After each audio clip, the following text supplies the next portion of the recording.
हम मीनू झा उपस्थित छी एकटा जितिया पावनीक गीत लऽ के। गीत के रचनाकार आदरणीय श्री मणिकांत झा जी छथिन, संग दऽ रहलिए श्रीमती माला झा। धन्यवाद। जय मिथिला, जय मैथिली। गे बहिना हमहु करबै जितिया पर्व महान गे, सुनलहुँ बड़ गुणगान गे ना। गे बहिना हमहु करबै जितिया पर्व महान गे, सुनलहुँ बड़ गुणगान गे ना। सतमी पोखर धार नहायब, करो तेल खैर चढ़ायब। सतमी पोखर धार नहायब, करो तेल खैर चढ़ायब। झिमनी पातक से हो, झिमनी पातक से हो, बड़का छै विधान गे, सुनलहुँ बड़ गुणगान गे ना। गे बहिना हमहु करबै जितिया पर्व महान गे, सुनलहुँ बड़ गुणगान गे ना। मरुआ रोटी माछक झोर, रान्हब उठिते भोरे भोर। मरुआ रोटी माछक झोर, रान्हब उठिते भोरे भोर। नूनी सागक संगे खायत सगर जहान गे, सुनलहुँ बड़ गुणगान गे ना।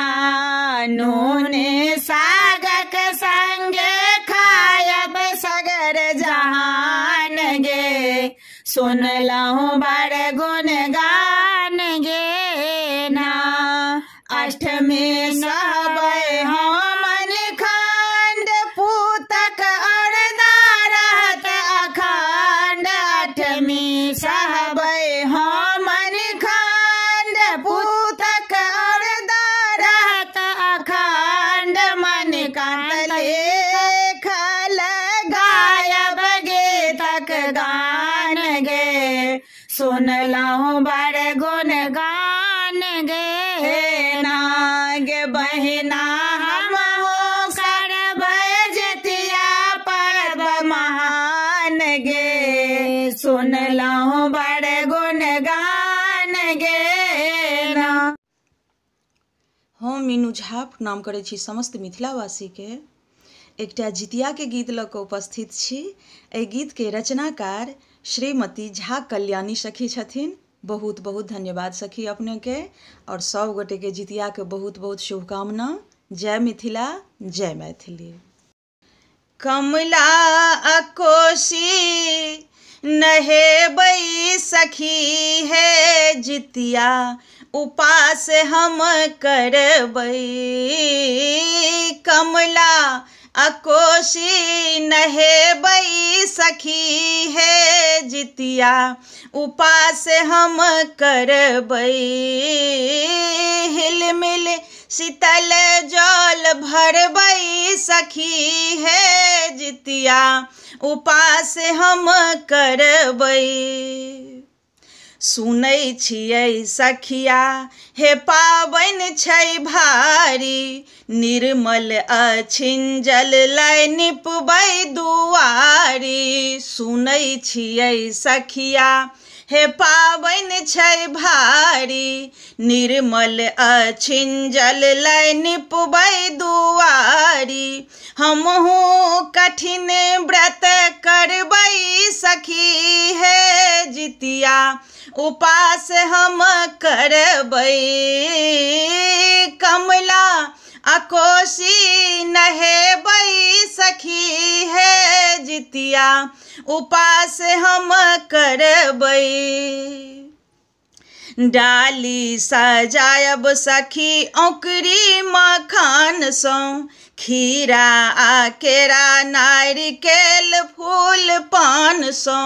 डाली सजायब सखी औकरी मखान सौ, खीरा आ केरा नारिकेल फूल पान सौ।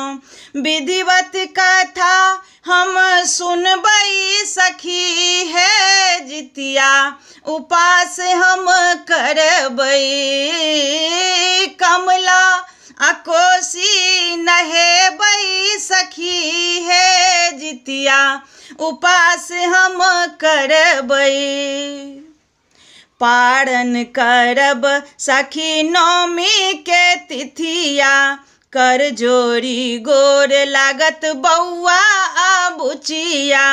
पारण करब सखी नौमी के तिथिया, कर जोड़ी गोर लागत बौआ आ बुचिया। शुभ शुभ जितवाहन के पूजबै सखी है जितिया, उपास हम करबै। कमला आ कोसी नहेबै सखी है जितिया, उपास हम करबै। हम मीनू झा गोर लगै छी अपने लोकनि सबके। MM झा जी के रचना एकटा जितिया के गीत लऽ कऽ उपस्थित छी। संग में श्रीमती माला झा जी सेहो छथि। जितिया के बहुत बहुत शुभकामना सब गोटे के। धन्यवाद। जय मिथिला, जय मैथिली।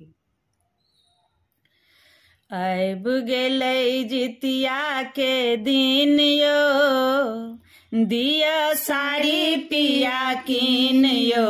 आबि गेलै जितिया के दिन यो, दिया साड़ी पिया कीन यो। लाल रंग साड़ी पियर रंग साड़ी, लाल रंग साड़ी पियर रंग साड़ी। रंग नहीं लेब मालिन यो, दिया साड़ी पिया कीन यो। आबि गेलै जितिया के दिन यो, दिया साड़ी पिया कीन यो। नेने चलो हमारा सोनरा दुकान पर, नेने चलो हमारा सोनरा दुकान पर। सोना के जितिया संग झुमका लेबै कान पर, नेने चलो हमारा सोनरा दुकान पर। सोना के जितिया संग झुमका लेब कान पर। अपने सौ हम अपने सौ करबै पसीन यो, दिया साड़ी पिया कीन यो। आबि गेलै जितिया के दिन यो, दिया साड़ी पिया कीन यो। नेने चलो हमारा पटवा दुकान पर, नेने चलो हमारा पटवा दुकान पर। लहठे टिकुली सिंदूर साजब मांग पर, लहठी टिकुली सिंदूर साजब मांग पर। दिन हमर सब दिन सुदिन यो, दिया साड़ी पिया कीन यो। दिन हमर रहतै सुदिन यो, दिया साड़ी पिया कीन यो। आबि गेलै जितिया के दिन यो, दिया साड़ी पिया कीन यो। लाल रंग साड़ी पियर रंग साड़ी, लाल रंग साड़ी पियर रंग साड़ी। रंग नहीं लेब मालिन यो, दिया साड़ी पिया कीन यो। आबि गेलै जितिया के दिन यो, दिया साड़ी पिया कीन यो।